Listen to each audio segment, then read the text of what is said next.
Yeah, it definitely goes back to how we started this whole thing. That's essentially the the seed for all of cancel culture.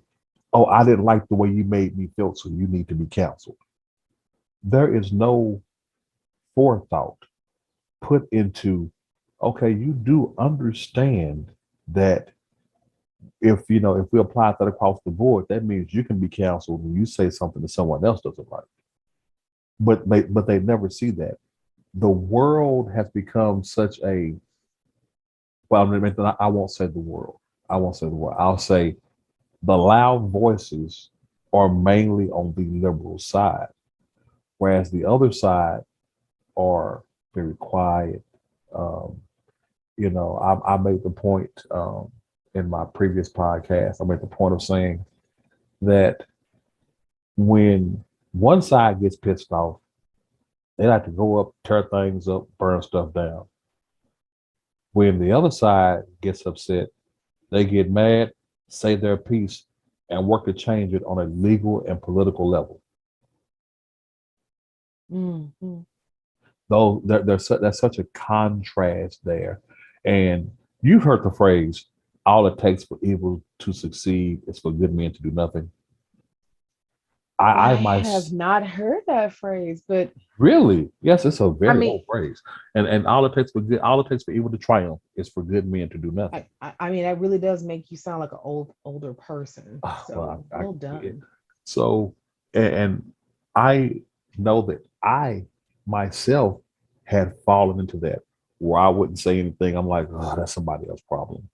And that attitude, as you said, the stand byerism, that attitude pervade to such an extent that we are where we are. They just canceled what Twitter did, and when we talk about that bias cesspool, Twitter just banned um, Jordan B. Peterson, the psychologist, I because of mean, a that's not surprising. But go ahead. because of a pretty much very factual tweet he said, and they did it. Them doing it is expected, like you said, is expected. What I did not like, what I did not appreciate, is I heard people that are supposed to be anti cancel culture make this statement. Well, he did that. He should, yeah, he did that. Blah blah blah. Then they said, he has his principles, but I think the greater injustice is him not being heard, and with him not compromising to Twitter's rules. He's on the sideline instead of being out front. I understand he has principles, but I went off. No, there is no but. Hmm. But is what got us here. There's always a but. The second you bend down, the second you give an apology, an explanation, or anything to this side, they own you because it's a Mm. cycle. If the cycle goes like this, okay, you hurt my feelings. You said this, you said that. I don't like it. You come back. Okay, I apologize. Blah blah blah. And then then you say something else that wasn't even as egregious as the first thing that you said. So now they ban you again. Mm-hmm. Then you go back. Oh, okay, I'm sorry. I'm sorry. And that cycle repeats to the point where either they break you or you become them. Oh well, And they is silence you or that you become them, and that's why I said you cannot give a wokey, these SJWs, an apology. Sadly, to the point where even if you are wrong, because the second that you do, they just, yeah, I got you now. Because I'm not a person who believes in eye for an eye, because I remember my pastor said a long time ago, you know what the problem is with an eye for an eye? I said, what? He said, everybody ends up blind. oh wow, that's dark. That's what I said, that, but it was very insightful. The problem with an eye for an eye is that everybody ends up blind. I'm like, wow, you're right. I thought about that. He told me that like 10, 15 years ago. And I don't think that I really understood Dr. King's process until he told me that. It's literally it's like that what he said set something off, and it was something that the extremists, that the left extremists don't realize yet, and that is, you know, one thing is you fight, if we fight back the way they did, we'll be ridiculed harsher. The greatest Mm, example of that is January 6th. January 6th lasted 5 hours. The Summer of Love lasted 3.5 months. The riots lasted 3.5 months. yeah. But the only thing they focus on is that January 6th. The thing is, you say that people choose not to know. Go ask the average person at 7-Eleven or something, hey, did you know this? And they don't. Remember what, no, probably not. What what's my boy Al Malcolm X said? I say this almost every podcast. And as Malcolm X said back in 1962, the greatest enemy that the people have is the media, because the media can control the minds of the masses. Mainstream media, which sadly still over 80% of the people listen to, don't tell you that there are people still locked up in solitary confinement for January 6th. The mainstream media doesn't tell you. Think about it, they're broadcasting January 6th right now, and some people think that's a real trial. There are some people that honestly believe that Kyle Rittenhouse killed black people. That was It's brought up. huh? No, no, no. That was I'm just using the example of, you say that people choose not to know, and that's big. And like I said, some do, but the majority of the people listen to mainstream media, and mainstream media, as you said earlier, won't tell you anything that works against the narrative.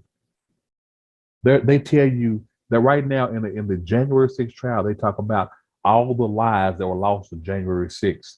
The only person killed was that young lady who was in the Capitol. The officer they say was killed died the next day of natural causes. Days after that, 4 officers that were on scene committed suicide. Take that for what you will. Committed suicide. 4 of them really, that was yeah. Well, take that for what you will. But mhm. but what they tell, what they're putting out there to the people is all the lives lost when there was only one. That's people honestly have no idea. Breeze was telling me um when he was talking to Sarge's wife about everything, and how much she did not know, how much she didn't know at all when it comes to You said who talked to whom now? Sarge? MJ talking to Sarge's wife. Oh, really? Yeah, because they were having a political discussion, Oh, and I there was don't a like to lot of have things, those. and there were a lot of things that she didn't know as it pertained to Trump. Oh, that's oh It, man, that's like a freaking it reminds me of that floodgate that broke in Texas. That's what happens when you talk about Trump. People start creating the assumption values. and the assumption is fed by Oh yeah. yeah. I mean, So look, there are people they who were have fed by the company that starts with a C and ends with the letters after the M double time. I mean, they have lost a lot of their viewer base when that dude got out of office. So I bet they're oh yeah. regretting this decision. But anyway, But that's just the thing. There are so many, like, and when I tell the people, I said, hey, do you know Trump did more for the black people than any other president? And like, really, I said, do y'all know that when Barack Obama got in office, he actually cut funding to the HBCUs, yep. and it was Trump who came back and said, no, here's all your funding and more because you need this. But you won't hear that. The media is just absolutely horrible. And right now, what I loved about it, there are certain things that I feel had to happen.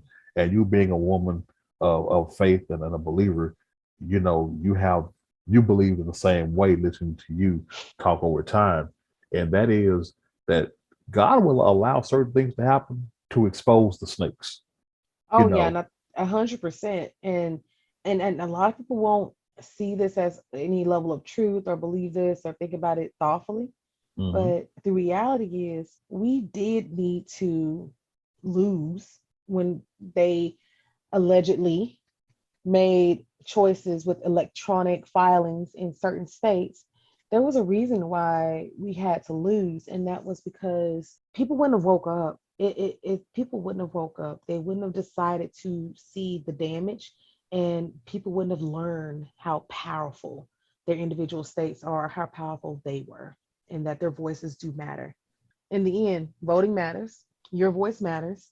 And we now know, based off of the experience of the last 3 years with this atrocious, I say three because it feels like forever, but it's only been 2.5, believe it or not. This is It just, it feels it's, so much longer, doesn't it? it feels so much longer. It feels It's like so a much snail's longer. crawl. That's going to do it for this segment of Free Mind Thinkers.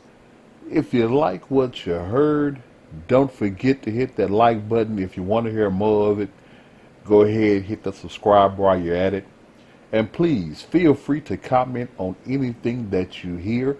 And as we always say here at Free Mind Thinkers, listen less, learn more. Don't forget that you can find us on all your social media platforms: Getter, Gab, Rumble, Odyssey, BitChute. And we are podcasts on several media platforms. Make sure you check out full episodes there in the podcast section or wherever you may get your favorite podcasts. Until the next time, y'all stay up.